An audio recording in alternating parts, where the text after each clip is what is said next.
conferencias denominado Consecuencias de la Independencia de Guayaquil, organizado por la Municipalidad de Guayaquil, Dirección de Cultura y Biblioteca Municipal.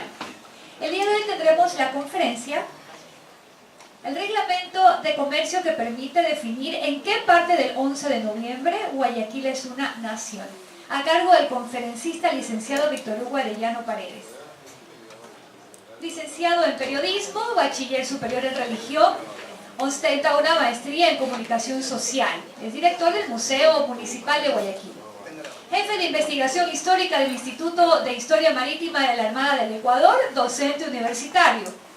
Investigador, historiador, genealogista y paleontólogo, escritor, editor del Boletín del Museo Municipal.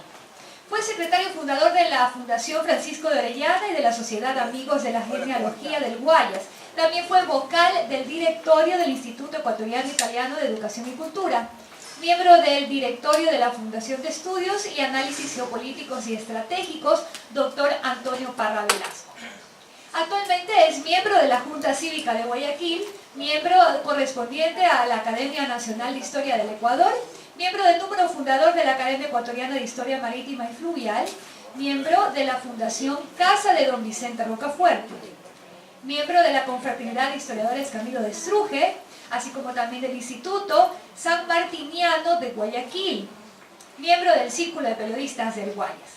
Es profesor universitario en áreas de Historia Universal y Ecuatoriana, Geografía, Paleontología, Metodología de la Investigación, Relaciones Públicas y Humanas. Lo recibimos con un fuerte aplauso al licenciado Víctor Hugo Arellano Paredes. ¿Cómo están? Capaz que nadie cree todo lo que escucharon. Como la tinta es gratis, ¿no? ¿Y no es socio de Barcelona? No, yo no soy. ¿Qué pasa en Barcelona? No, sí, es socio de Barcelona. Es socio de Barcelona. Ustedes se imaginan que uno tiene 22 personas tras una pelotita, va y viene, y ganan millones y no invitan ni una cola. Respeto a los azules y los amarillos aquí, pero yo no puedo esas cosas. No tengo para eso paciencia. Solamente uno es del patria, hincha del patria. Terrible, ¿no? Ese soy yo. Oye, no se van a dormir porque no lo tengo nadie aquí. se No, duerme. Ya dormí bastante. como ya nos conocemos. Ya estoy bien alimentado también. Ah, ya, porque si no, pero despiertan, este es el dormido y el otro de allá también. Ya lo tengo marcado. ¿Qué vamos a hacer? Pues ya estamos en confianza si todos somos amigos o no. Por favor. Miren, hoy, ya ni me acuerdo cómo es el tema. ¿Qué parte del reglamento provisorio? No, yo sí sé bien el título, me equivoqué, perdónenme. El título. Guayaquil es una nación. Era todo el título. ¿Por qué quiero leer el título exactamente? Porque hay unos problemas con respecto a la fecha y hay problemas con respecto al documento que nadie lo conoce en sí mismo. Entonces el tema que es el reglamento de comercio que permite definir en qué parte del 11 de noviembre Guayaquil es una nación. El 11 de noviembre la convocatoria, o sea, el 9 de octubre se convocó para un colegio electoral y el día 11 comenzaron a desarrollarse, perdón, el día 8 de noviembre, más o menos un mes después, y entonces después de eso, de presentarse, saludarse todos, algunos no se conocían, crearon un reglamento provisorio que algunas personas que son esos, yo digo ignorantes ilustrados, otros que, perdonen, pero ¿qué voy a hacer? Dicen, no, era un reglamento provisorio nada más, pero más adelante va a decir que es una constitución, y como cualquier constitución, especialmente cuando cambia uno del régimen monárquico al que estábamos adheridos a eso por la fuerza, y se van al régimen democrático, tienen que irse incorporando nuevos artículos, nuevas leyes, nuevos reglamentos. Y entonces aquí está diciendo, entonces se crea el reglamento provisorio que más adelante en el diario El Patriota de Guayaquil va a decir que es una constitución y hay una cantidad además de leyes y acuerdos que hay ahí, ¿no? ¿Y por qué digo lo del 11? Porque el día 11 ya terminan las labores del colegio electoral. ¿Y qué es lo importante ahí? Miren, para la época 1821, aquí en Latinoamérica y quizás en Europa también, es un gobierno de avanzada porque es democrático. Los elegidos, los electores de cada región de la que se convocó, ellos eligieron al presidente. No fue por la fuerza, no fue impuesto por nadie. Entonces es un ejemplo de democracia que muchas veces esos detractores tipo Quito de otros lugares más comienzan a echarle tiro, no, que no sé qué, que aquí no pasó nada. No, aquí vemos un ejemplo de democracia en la creación de una nación-estado. Porque a veces la gente se confunde nación con estado. Nación es un grupo de personas que más o menos pueden ser endogámicos, por decir uno de nuestros grupos étnicos que tienen sus propias costumbres, vestimentas y todo. Pero acá era un grupo muy heterogéneo, porque teníamos blancos entre comillas, negros entre comillas, indios juqueños entre comillas, indios de la sierra. Entonces teníamos de muchos lugares y de muchas partes. Todavía no habían ingleses oficialmente, aunque se quieren meter por todos lados en esa época, pero todavía no llegan.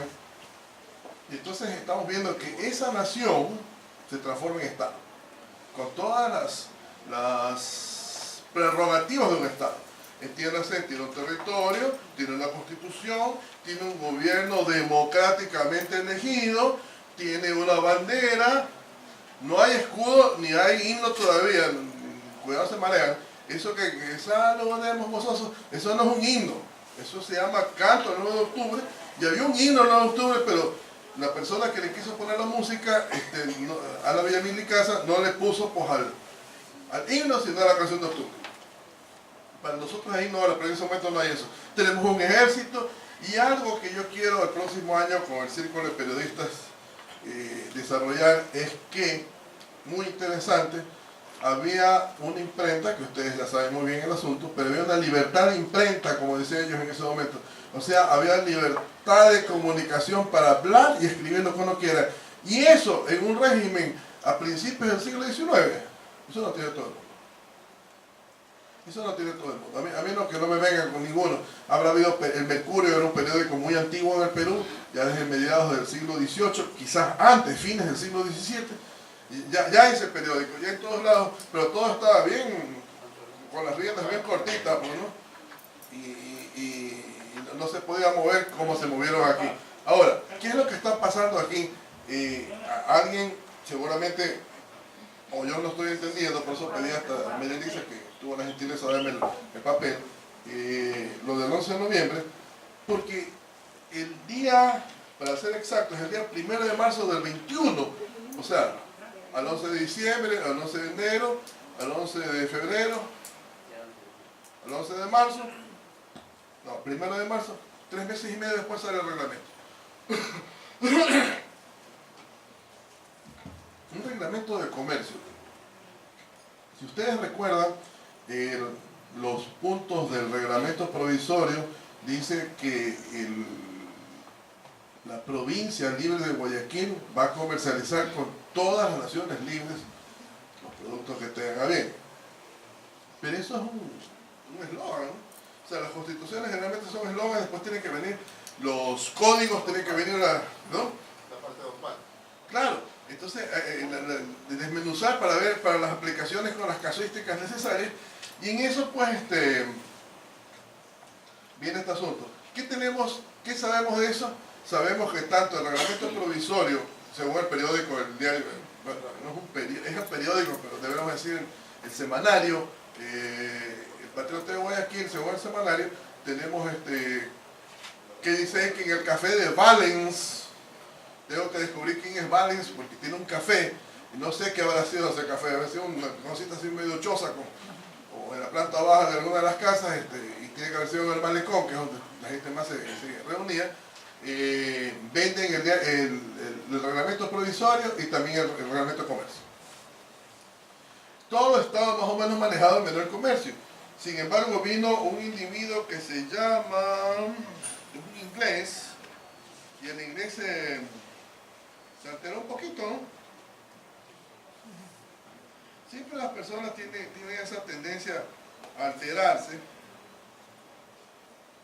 y piensan porque todo lo demás, déjame ver para que te lo mete fulano. tienen la facilidad para alterarse y piensan que uno tiene que aguantarles todo eso. Se los digo porque recién tuve un problema que digo, usted no cumple con lo que yo estoy pidiendo, le clausuro el programa. Ah, sí, una hora. ¿Cómo? Sí, le clausuro el programa y todo se va. Porque las personas han entendido que ya estoy en mi casa, lo que me da la gana. Y este inglés quiso hacer lo que le daba la gana aquí con el comercio, pero quién sabe, lo hubieran permitido hacerlo, pero la revolución necesita dinero. Ustedes convéncense, cualquier guerra que haya en el mundo, a favor o en contra, de izquierda contra derecha, dinero en mano. No hay guerra sin dinero, porque todo el mundo piensa que es para comprar armas, es para comprar muchísimas. La guerra hace un desgaste terrible a la nación que se mete en guerra, sea que gane o que la pierda, un desgaste monstruoso, porque comenzando que quedan viudas y huérfanos, los que ustedes quieran, de ambos bandos. Quedan mancos, cojos, tuertos, lisiados de todos los bandos que ven. Y como decíamos en la conferencia del lunes, con respecto a la batalla de Pichincha, son sangrías, ¿no? Entonces, ahora, ¿cómo financiamos todo eso? Por eso les decía el día lunes que ustedes no crean con el poeta Olmedo, como dice todo el mundo, no, el poeta Olmedo tuvo que meterse arremangarse los brazos y meterse de cabeza con crear un reglamento de comercio. Ustedes dicen, ¿cómo? Si es poeta, es abogado, pues creó el reglamento de comercio para justamente preservar la producción nacional, que si todavía estamos medio con materia prima, imagínense en esa época era mucho más elemental todavía, pero había cacao, que en esa época ya se mandaba para España, había caña, la caña brava, caña guadúa, como la quieran llamar. La caña es muy importante todavía para muchas cosas, hasta en la construcción, incluso hasta en la comida, y entonces se exportaba caña y se exportaba madera. Pero ¿qué otra cosa más importante había en esa época? Astillero. La madera, pero el astillero, pues, La fuente de... ¿te acuerdas? Este astillero era mucho más importante, que estaba en el Callao, más importante que estaba en su zona, importante en todos lados, por muchas razones. La experiencia de los señores del astillero, por la calidad de las maderas que estaban cercanísimas y que eran fáciles de traerlas por agua. Las amarraban como balsa y las maderas venían acá, venían flotando, y las tenían a secar en la zona que ustedes conocen de la Tarazana y en Puná.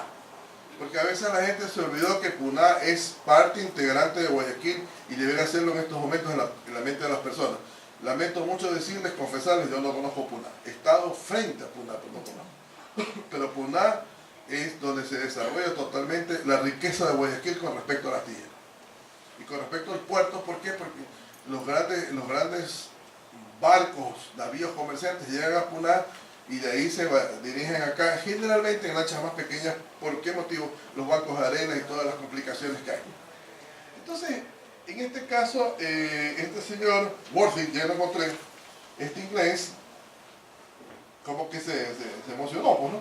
Entonces dice Cubitt es un escritor escocés que hace unos análisis buenísimos, pero tenemos apenas 3 o 4. Estoy tratando de encontrarme con él si todavía vive, o si no, para ver en las revistas antiguas. Revistas que no llegan acá, sino que hay que estarlas pidiendo a otro lado para saber sobre sus artículos, porque hace unos análisis de independencia fabulosos.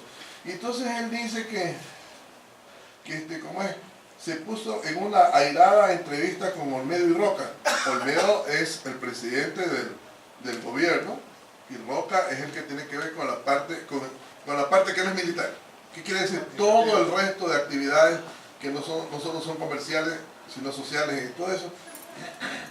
Y entonces este hombre se altera, pero es interesante que el articulista, ¿no? El historiador, dice que Roca no se iba a amedrentar. Miren, cuando nosotros decidimos, ya me estoy involucrando en el asunto, porque todo el que cree que es guayaquileño tiene un pariente ahí que fue soldado, tropa, fue general, fue lo que sea, allá en la independencia, porque la independencia de Guayaquil no fue a látigo como en Quito, que sacaron a la gente, sino que todos participaron de la independencia. Entonces, cuando esta gente decide lanzarse a la independencia, no es pues que se lanzan así nomás es una guerra. una guerra y con todo para perder, no tienen miedo. Además son comerciantes de larga data, por la izquierda o por la derecha. Porque había el comercio con China, que es algo que todavía me está tentando en la investigación, debido al navío, al navío que venía una vez al año, que venía a Acapulco, desde Filipinas, y bajaba para acá por la izquierda y por la derecha. Dejaba contrabando, fuerte contrabando, y había también pues los decentes, ¿no? Y el gobierno de Guayaquil le interesa organizar todo eso. ¿Por qué? Porque necesita los fondos no solo para la guerra, sino para sobrevivir. Si bien es cierto, la corona no daba muchos fondos para acá, pero Guayaquil, les dije, había maderas, había cacao, había hasta zarza parrilla, que era para curar la salud, y había la industria del astillero. No dijimos que no se construían barcos, sí se construían, pero era más importante el otro, que había barcos muy grandes que había de otro lado. ¿Perdón? La reparación. La reparación eso es vital, por la broma que se le mete a los cascos, hay que sacarles cada una de esas cosas y ponerle calabatear. Y entonces comienzan a hacer un reglamento del cual no tenemos ninguna evidencia física, no se encontró el reglamento.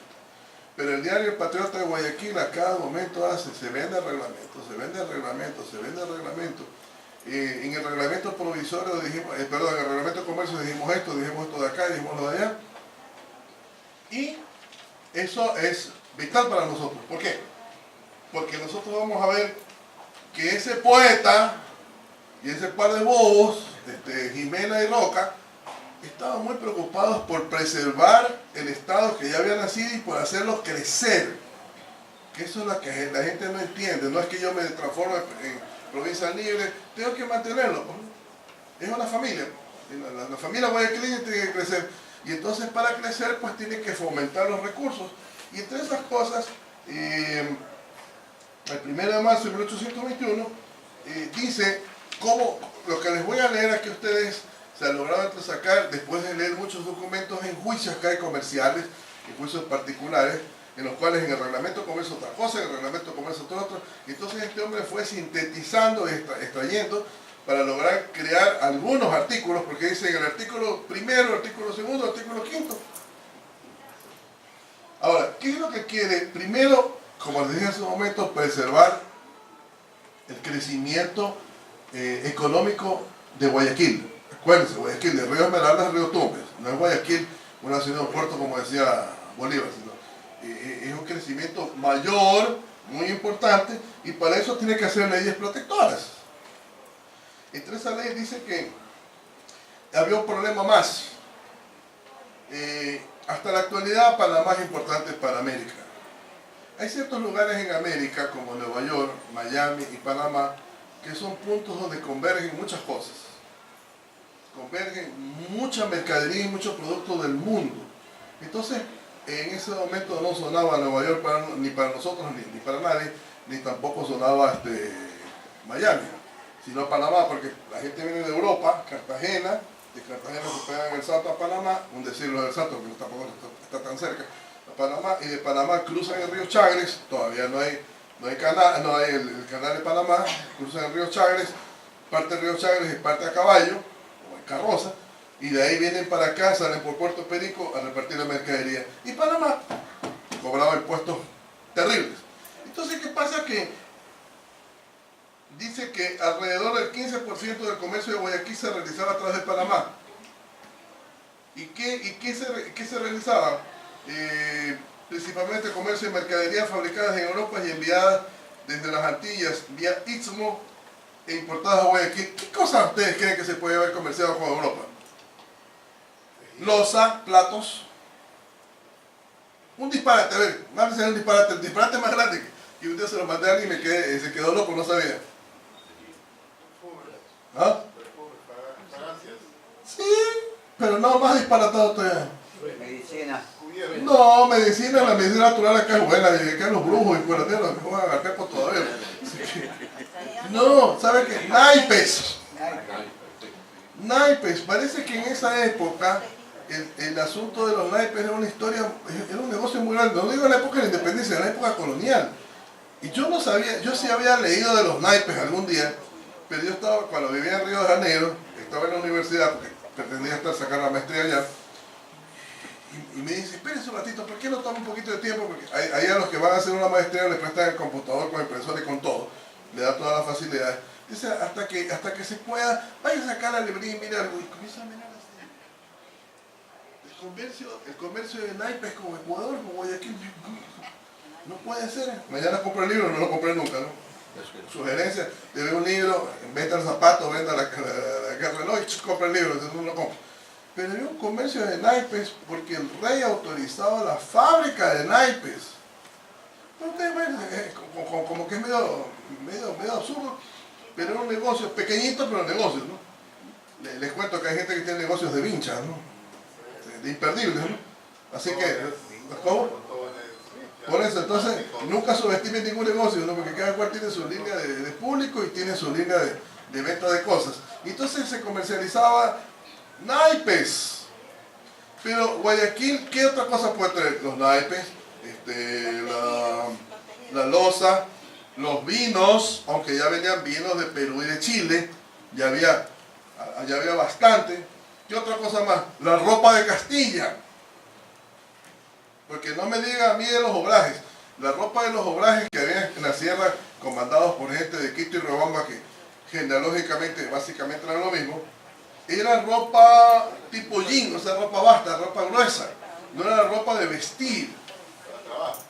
Para trabajo, justamente. Entonces, esa ropa, claro, aquí la fuerza de trabajo era brutal. ¿Por qué? Porque estamos todavía, para nosotros no hemos entrado en ese momento en la revolución industrial. Y aparte de eso, el español, muy español, no le gusta pues hacer nada todavía, ¿no? Por eso es que fue tanto latino para allá, español es vago, ¿no? Y entonces este español vago contrata gente y hay que vestirlo. Pero cuando yo quería ir a la fiesta, especialmente las fiestas religiosas, que eran las que se acostumbraban en la época, había que ponerse bonito, unas cortinas bonitas, las alfombras bonitas, y eso había que comprar que venía de Europa. Pero también hay otras cosas que venían de Europa. Clavazón, le decían ellos, los clavos.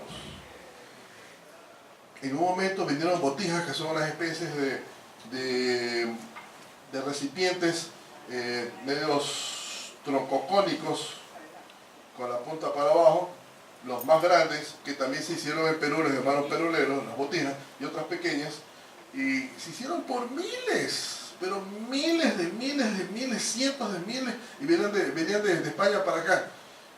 Yo esto que les cuento, lo demás ustedes pueden encontrarlo en el libro. Todo esto que está aquí, les digo, esta información en Revista Ecuatoriana de Historia Económica, número 2, año 1987. Van y buscan esto y encuentran todo. Pero las otras cosas son las que yo estoy viendo cuando estoy viendo documentos extraños, que no tienen nada que ver con el asunto. Yo digo, espérate un ratito. Y aquí la señora Cristina, estábamos el otro día en una investigación, y le digo, espera un poquito que voy a tomar fotos de un tema que no tiene nada que ver con lo que estamos haciendo, pero me sirve para otra cosa, ¿no? Entonces ellos traen una gran cantidad de material. Ya no les digo aceite de oliva porque un olivar demora más o menos 50 años en producir. Y ya estamos hablando que tienen alrededor de 300 años los españoles aquí, y trajeron la uva también, pero igual todavía, hasta yo pequeño, se usaba mucho, especialmente el vino de consagrar, era Moscatel de España. ¿Te das cuenta? Entonces sí había una frecuencia hasta el siglo XX en este asunto. Así que de España se traen muchas cosas. Se traen muchísimas cosas. Y trabajo, como cualquier cosa que ustedes cuando quieren irse a otro país más desarrollado del primer mundo, traen cosas, ¿no? Bueno, esas traen cosas, eran 2 o 3 personas que traían, y libros, muchos venían escondidos todavía porque aún así los libros venían en barriles que estaban sellados, ocultos, y lo dice el patrón de Guayaquil, que hay libros que llegaron en tal cargamento. No es que vinieron como libros que, a ver, tráeme 4 libros de allá, o no, vinieron ocultos porque estaba todo controlado también. Entonces, ¿qué pasa? El gobierno de Guayaquil, retomando el tema, se interesa por varias cosas. Y entonces, por ejemplo, en la cláusula 1 decía que el comercio urgía que el comercio libre con el extranjero solo sea permitido bajo la vía del Cabo de Hornos. ustedes han escuchado el estrecho de Magallanes y el Cabo de Hornos, ¿no? Si ustedes ven el mapa, es facilito ver el estrecho de Magallanes aquí, allá abajo de la Patagonia argentina y chilena, y el Cabo de Hornos, que no es de Hornos, sino de Horn, H-O-N-N, y que lo transformaron en Hornos, lo castellanizaron, más abajo, es mucho más abajo todavía, y no querían que pase por Panamá. ¿Esto qué quiere decir? Que la gente que viene de Europa viene directo a Bahía de Brasil, de Bahía de Brasil bajaba a Río, Sao Paulo, Puerto de Sacramento, que es más o menos el filtro ahí para Buenos Aires, y de ahí se baja hasta abajo. Pero pregunten, ayer estuvo el capitán Mariano Sánchez, lástima que yo tenía otra reunión que hacer ahí, no pude ver, pero pregúntenle a él pues cómo es pasar por allá abajo, porque él navegando fue pues, ¿no? a la Antártida. Dicen que, pero una cosa, con barcos de ahora, pues, ¿no? El barco se levanta y se cae, y se mueve para todos lados y creen que barco de metal creen que se va a romper. Calculen los otros barcos como estaban, ¿no? Y entonces el gobierno... Carabela, pero... Eran ciertos meses nomás que se podía pasar. Hay meses que no. Por eso, porque viene el invierno y se cierra. No veo que pasa en todos La lados. mezcla de las aguas. La mezcla de aguas, Sí, las pues, corrientes, bueno, pues, muchas cosas. Acá se Los pica, iPads. ¿verdad? Claro. Para Guayaquil es picado.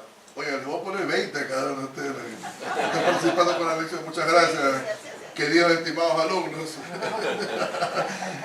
Y entonces, pero el gobierno de Guayaquil exige que se vaya por el Cabo de Hornos. Es para evitar la presión de Panamá, porque Panamá estaba cobrando unos impuestos demasiado altos para la mercadería que se le dé. Ah, usted quiere impuestos altos, me voy por abajo y los dejo. Si el 15% venía de Panamá, imagínense.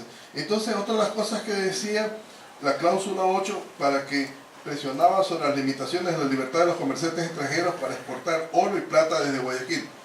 No todo el oro debe salir de aquí. Ustedes saben que mucho salía de Potosí y del Callao, pero tiene que pasar por aquí. Lo que pasaba por aquí se quintaba.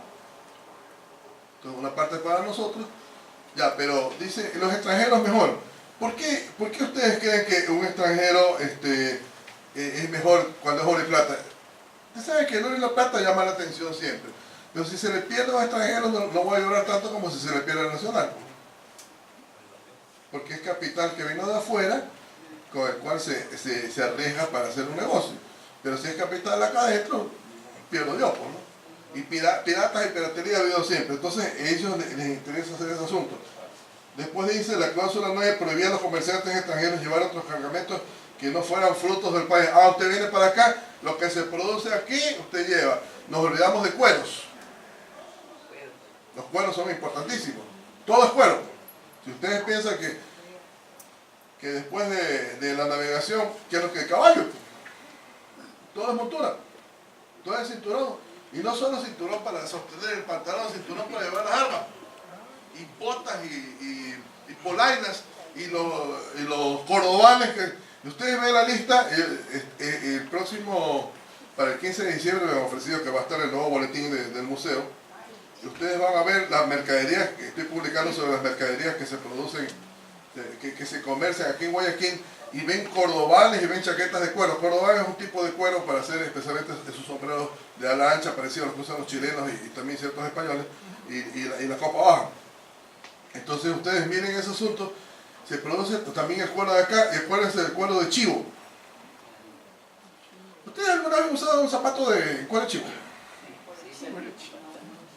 No, nadie conoce. Pero el chivo en otras partes no le dicen chivo, sino cabritilla. La cabritilla es un cuero muy delicado, quítale los pelos, ¿no? Pero es un cuero muy delicado. En Argentina se usa mucho el cuero de cabritilla. Y entonces el cuero de cabritilla es lindo para el zapato, ¿no? Es lindo para las carteras, y no es cartera de mujer, sino esos tipos de carteras así medio alforjas que usan los hombres, en esa época, especialmente cuando ponen al lado del caballo esa cuestión. Entonces eso también se exporta y se produce aquí. Entonces quiere que los productos del país lleven a los extranjeros. Usted viene para acá, deja sus productos perfectos, pero si me viene con espacio de productos de Perú, ya, me compra aquí, si no, está incentivando la producción nacional, ¿no?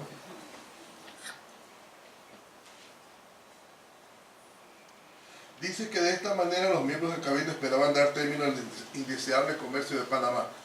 Panamá con Guayaquil, digámoslo en términos así bien familiares, bien criollos, eran ñaños, hermanitos. El territorio de la primera que llamamos Audiencia de Quito, y después lo vamos a llamar Presidencia de Quito, el territorio, ustedes lo ven así para acá atrás grande, pero tiene una punta, que es toda la parte del Chocó colombiano, y que sigue hasta más arriba del Cali. Y esa punta se junta, acá, hacia ahí en Panamá, se junta con la parte sur-oeste de la Capitanía General de Panamá. Entonces, somos como Audiencia de Quito y como Capitanía de Panamá, somos frontera. La mayoría ni se ha dado cuenta de eso, pero somos frontera, y como navegación de Panamá, el primer punto importante para comercializar o para viajar es Guayaquil. Claro que hay otros puertos de abastecimiento, para agua, en especial para agua. Acuérdense, agua para muchas cosas que se necesitan, para carne seca, que es para comer en el camino, y otros productos. Pueden tener Bahía, Manta, pueden tener Buenaventura, y con eso ellos se alimentan, pero el importante es acá. Entonces, había una relación gigante, hasta los bomberos en la actualidad, es casi como ciudad hermana Guayaquil y Panamá, pero los cobraban. Entonces, no, así no son las cosas. Por otro lado, aquí ya va a haber un detalle, ¿no? Como hay cosas que uno cree que estamos hablando de comercio y que la parte social no entra. Pero aquí les digo otras cosas más. Por ejemplo, la cláusula número 3 les prohíbe establecer fábricas o empresas comerciales maniobradas por sus nacionales u otros extranjeros. No, tiene que ser todo con nacionales. Cláusula 6 prohibía a los extranjeros que venían a Guayaquil en viajes de negocios se establecieran. O sea, estaba prohibido. Usted es extranjero, no se puede establecer aquí, a menos que se casen en el país. Ya, búsquese una niña de acá guayaquileña, cuencana, zamborondeña, dauleña, en casa, y usted desarrolla su comercio. Porque lo tiene atado para dejar una parte aquí, ¿no? Pero y otro detalle, que sea católico. Entonces, estamos viendo que dicen que la independencia de Guayaquil todos eran masones, que la masonería, y que no sé qué, que no sé cuánto. En la logia masónica aquí que está en Avenida Francisco de Paula Lavalle y Avenida Olmedo, no hay documentos. Yo me metí, ahora dicen que está limpio, pero yo me metí cuando estaba puerco, y me metí en la parte de la secretaría y me metí al fondo, atrás, así como aquí al fondo, había un enmaderado que era una especie de ropero, me metió de cabeza. Usted sabe que uno tiene que investigar, nada apesta, nada molesta, nada, si te ensucias es un placer. Me metí de cabeza, yo no encontré nunca papeles, no bien ahí, puede ser que en otro lado. El problema está en que la gente cree que la masonería, o sea, yo soy adventista del séptimo día, yo soy creyente en la Biblia, y la masonería no cree en la Biblia ni cree como yo creo, comenzamos por ahí, pero la masonería en ese momento, si algunos eran masones, era la forma como ellos querían juntarse para traer contrabandos libros. Es una posición mía, nadie me la podía discutir, porque como ellos se juntan en secreto, excepto cuando hay las tenidas blancas, para poder leer y estudiar, y leen cosas que los demás no leen. Entonces mucha de esta gente que vino de Europa, especialmente aquellos que se encontraron con José Dante Para, que era el secretario de Miranda, que creó la gran logia Lautaro, y antes de eso creó la logia ay, se le fue la mano de los americanos, la Gran Reunión Americana, la logia de la Reunión Americana. Ellos vienen para acá y se bifurcan para varios lugares, llámese Argentina, Uruguay, Chile, Bolivia, Perú, Ecuador, y entonces algunos de esos como Olmedo, como Bolívar, San Martín crea la logia Lautaro basada en esa logia de Reunión Americana allá en España para desarrollar las cosas aquí, pero no son ateos. La religión del momento, la predominante es la católica, y entonces tenemos que pintarlos a los masones de la época en un contexto de lo que se piensa en la época. Yo no puedo pensar que ellos salen de aquí y se suben a un bus o se suben a un taxi, porque no hay. No, tampoco puedo pensar que tienen un microondas en la casa, que tienen una refrigeradora, porque no existe. Entonces tengo que adaptarme y tratar de entenderlos a ellos en sus propios terrenos, no a ellos con nuestra forma de pensar. Y entonces ustedes van a ver pues que todos los que dicen que estuvieron en la masonería y que están participando en la independencia y en todo este movimiento que es la independencia, que no solamente subirse contra y atacar al enemigo de afuera, sino mantenerse y preservarse y crear todos los servicios, todas las instituciones que tiene una nación, son ilustradísimos. Son leídos y escribidos, como decían los antiguos, ¿no? Entonces, si es leído y escribido, ¿cómo consiguen los libros aquí? La iglesia no deja. Pero por otro lado, son beatos. ¿A dónde más te vas tú? Vea, algunos yo peino canas pero pintadas, ¿no? Pero también tengo pelo blanco, no se preocupen, ¿no? Porque veo algunos calos sobre yo también soy de pelo blanco, pero de la policía secreta, ¿no? Entonces, los tengo ocultos. Pero ustedes acuérdense, hace 30 años aquí, ¿a dónde se iban? ¿Cuántos de ustedes no fueron a pasear al aeropuerto? ¿Se acuerdan ustedes? No había dónde ir, y la gente iba a pasear al aeropuerto. Para ver salir los aviones. Sí, a ver los aviones y nos vemos a la terraza para saludar a la gente que se iba. ¿Cómo? Bueno, porque sí. Ya tú no fuiste, ya, pero además sí fue. Y alrededor de Mercado Central había lugares donde vendían libros hace 50 años. No, me refiero a que no había dónde irse para pasear a algún lado. A Puerto Nuevo también, a ver lo que hay. Claro, a las esclusas, a Fertiza, cuando Fertiza tenía los muelles.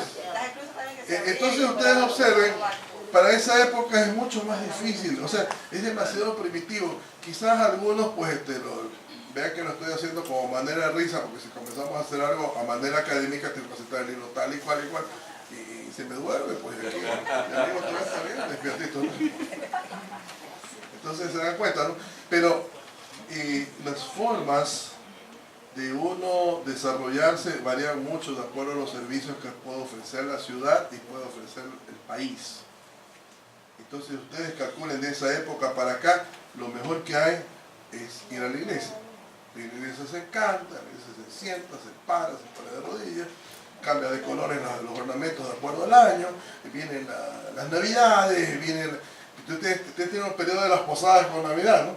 Después tienen un periodo de paz del niño hasta Semana Santa, y tienen en medio del carnaval, tienen algunas cosas, así que no vamos a discutir si es bueno o es malo, pero eso les llena muchísimo a la gente de la época, y entonces usted se casa con ecuatoriana, con guayaquileña y es católico.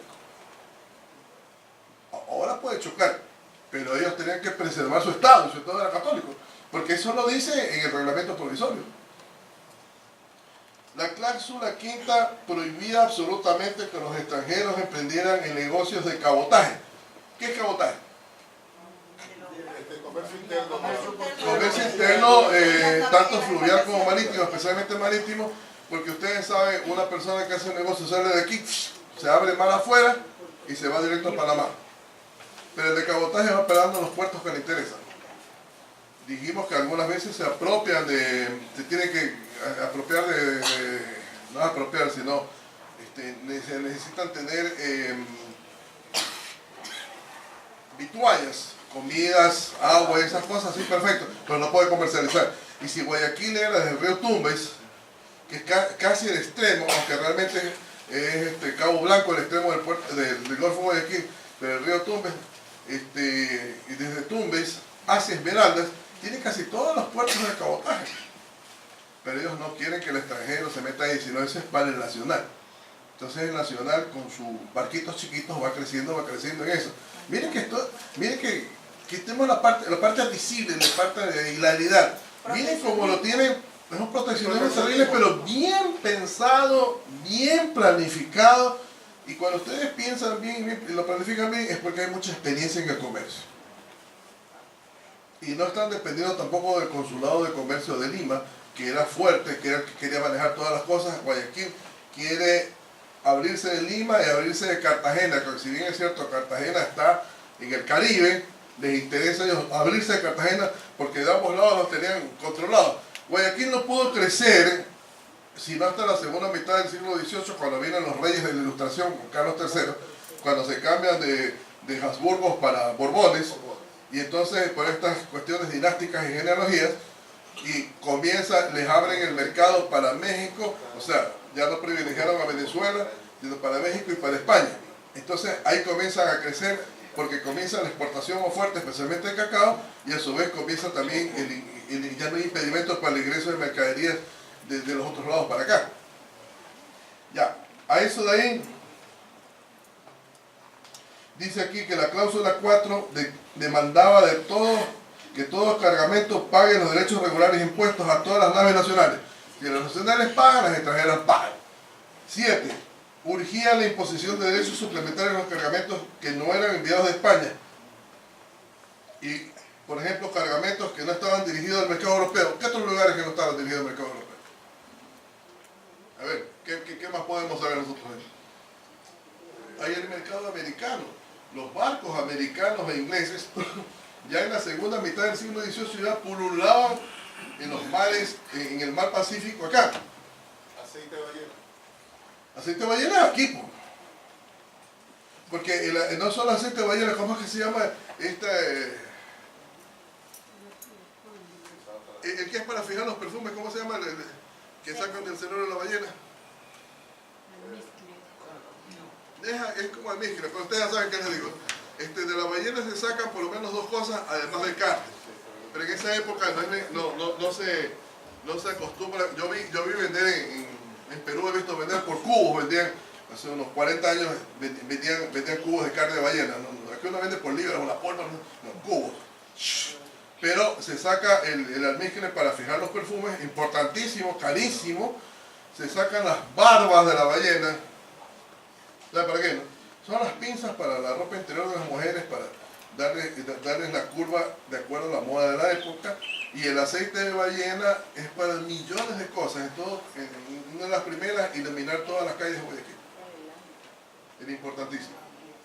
Entonces, esa es otra industria. Y así como mientras vamos conversando, va a salir una serie de cosas que nosotros estamos viendo que eran parte de la ciudad y del país del momento, y que esas partes, esas cosas había que obtenerlas como sea. Nadie va a traer aceite de ballena de España. En un ojo de la cara. ¿Se dan cuenta? Pero sí los otros aceites, que no sean de oliva. Porque el Guayaquil de la época no produce olivas. Yo no conozco todavía. Puede ser que haya alguno, pero no producen olivas. Olivas hay en Perú, hasta la fecha, con unas aceitunas riquísimas de todas las formas de aceitunas, pero para acá no hay. Entonces, todas esas cosas no son de España, y yo tengo que verlas de algún lado, ¿no? Tomen en cuenta todo eso, ¿no?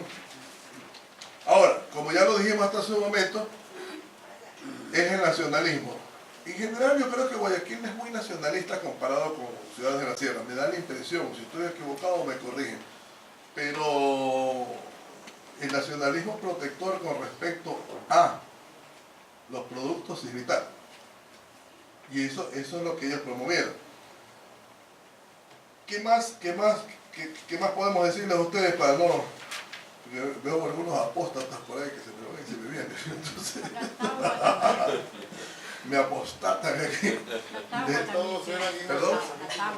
Tagua. Ya, yo no sé si la tagua en esa época, ya en la segunda mitad del siglo XIX, la tagua, especialmente los alemanes pusieron casa tagua, le decimos casa tagua en español, realmente tiene un nombre larguísimo, así con esas palabras largotas que tienen los alemanes, tanto en Esmeraldas como en Bahía y en Manta, la tagua. Pero sí, la tagua tiene casi la misma dureza del marfil animal. Se produjo muchísimo y se vendió muchísimo, pero eso hay un esfuerzo de ventas en la segunda mitad del siglo XIX. La cabulla. La cabulla, ¿quién dio la cabulla? 20, póngale 20. ¿Y la estopa de coco para...? No, la estopa de coco es de todos lados. Lo que se vendía era brea, pero la estopa de coco es para calafatear.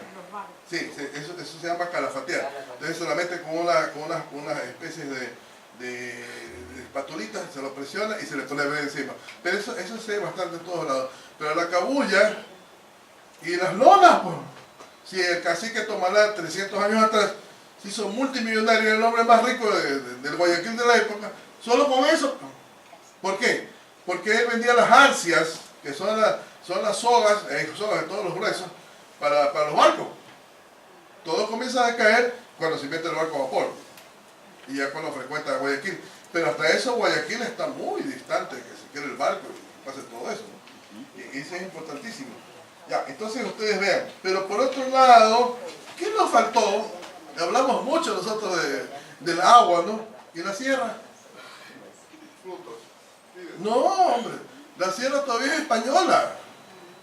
Recuerda que el 9 de octubre de 1820, o decimos 1821, el 1 de marzo de 1821, cuando se publica este reglamento, el reglamento de comercio, todavía no sabemos cuándo se van a ir los españoles de la sierra, pues estaban bien afincados en esta zona, en la zona de Junín y de Ayacucho. En una de las batallas habían 8.000 españoles. Cuando hablo españoles me refiero a los peninsulares, porque los de acá también eran españoles, de segunda categoría según los peninsulares, pero eran españoles, y había como 7.500, unos en Ayacucho y otros en Junín, todos soldados veteranos. Entonces ellos no sabían cuándo iba a pasar nada, y los de Quito, una vez que les llegó como yo les conté eso el lunes pasado, que les llegó la información de que Guayaquil era independiente, le pidieron que por favor no se cierren los caminos de comercio, eso le manda el cabildo de allá, y le dicen al general Melchor Aymerich, que está de presidente interino de la Real Audiencia, que baje de Pasto a Guayaquil, a Quito, para que les haga la guerra. O sea que nosotros estamos en guerra con la sierra, pero hay un comercio que es importante, y se los dije también, el de la sal. La sal es un comercio súper importante con la sierra, y ustedes van a ver en hojas de suplemento del diario El Patriota de Guayaquil, van a ver cómo la sal es un rubro, no de ingresos millonarios, pero todos juntos a los ingresos de venta. Podemos decir que es una tienda de abarrotes, de ventas de arroz, de ventas de papas, de ventas de cebolla, y todo va guardando la vaca, ¿no? ¿Se dan cuenta? Entonces va haciendo crecer los fondos, y entonces hay un mecanismo de protección para la sal también, y hay, ¿qué más? Agentes de aduana, pues, en todos los caminos. Claro, pues si aquí Guayaquil tenía su aduana propia, que era corrupta, ¿qué vamos a hacer? Pero había agentes de aduana, y había agentes de aduana en los otros lados también. Entonces ustedes vean, el título, que es muy importante, el título que fue escogido, no lo escogí yo, sino sobre el reglamento provisorio que permite definir a Guayaquil es una nación, permite darle sustento jurídico, pero también físico. O sea, dice en el prospecto, que es el primer número, la primera hoja que sale del diario El Patriota de Guayaquil, que cuando los hijos crecen ya se mantienen por sí solos. ¿Eso qué quiere decir en palabras más prácticas nuestras? Nos emancipamos, porque cada uno de nosotros, los que somos mayores, los que veo unos jovencitos, nos emancipamos, y cada cual fue a luchar por la justicia como pudo, ¿no?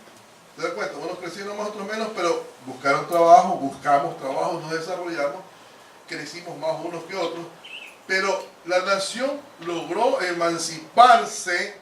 ¿Y esto qué quiere decir? Salir de la tutela de manutención de la madre patria. A la madre patria quedó para la foto, pero en cambio aquí la gente ya puede demostrar, nosotros somos naciones, podemos mostrar que podemos producir, que podemos crecer y que podemos mantenerlo. ¿Parece? Entonces, eso es una consolidación total de lo que es la República de Guayaquil, o la Republiquita, como le decía hasta Bolívar, en nuestro estado, en la provincia libre de Guayaquil. ¿Alguna preguntita? ¿No hay pregunta?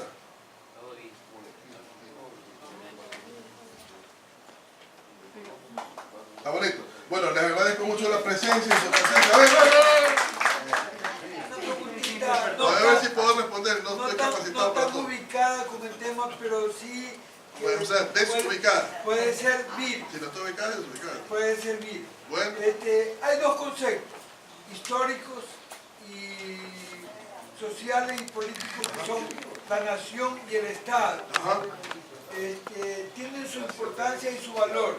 Desde su punto de vista, ¿y qué análisis haría usted para determinar cuál de los dos es más importante que el otro?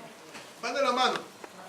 Es como usted respira y ama, usted respira, le da la barriga, tiene hambre, cosas que van de la mano. Entonces la nación crece porque tiene un territorio, pero tiene gente en el territorio.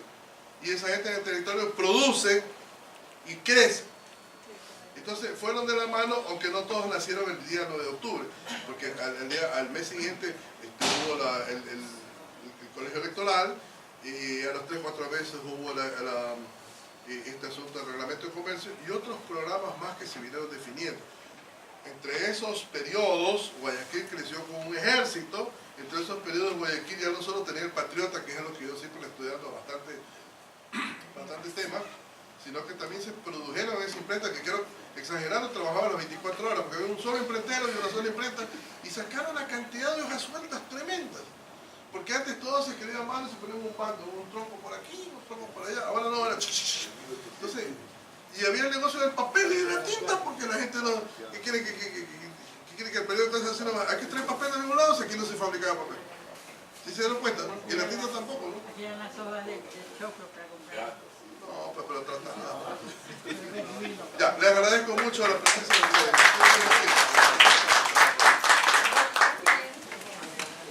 Dada su valiosa disertación sobre este tema, el reglamento de comercio que permite definir en qué parte del 11 de noviembre Guayaquil es una nación, hacemos entrega del siguiente diploma por parte de la muy ilustre Municipalidad de Guayaquil, Dirección de Cultura y Biblioteca Municipal, al licenciado Víctor Hugo Arellano Paredes, firma el arquitecto Melvin Hoyos Galarce, director de Cultura, y licenciada Nancy Palacios de Medina, directora de la Biblioteca Municipal. Hacemos entrega. Fuerte los aplausos, por favor.